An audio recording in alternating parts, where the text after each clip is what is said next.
In order to replace the blower motor, you can see we're underneath the passenger side of the dash here. We've got the blower motor resistor in the back here that's going to be replaced at the same time as the blower motor. But you can see we've got basically one electrical connection.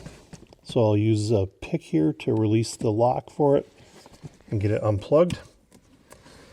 And then we've got just 3 bolt or screws holding it in place.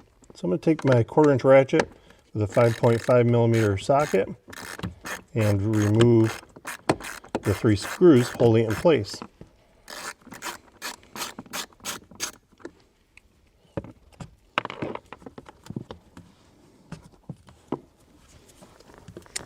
There.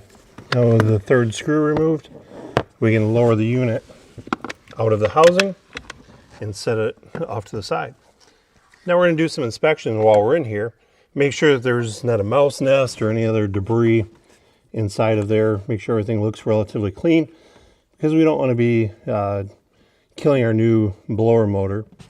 So now that we've inspected it, verified everything looks relatively clean inside of there, we will take our new blower motor. There, now that we've got it lined up and held in place, I can install the 3 retaining screws, make my electrical connection here, and then verify that the system operates properly. All right, now that we've got our connection made, we've got all the screws in place, we've replaced the blower motor resistor, verified that everything's nice and clean inside of there. Let's go ahead and test this thing out, see how it works. So I'm going to power up the vehicle, turn the system on.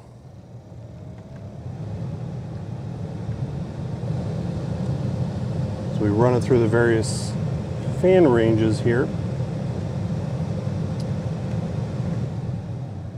We can hear the fan accelerate and decelerate throughout the various ranges here, and certainly feel good airflow coming out of the vents. Well, there. Now hopefully you understand what it takes to replace these components in a 2006 Ford Fusion with automatic temperature control.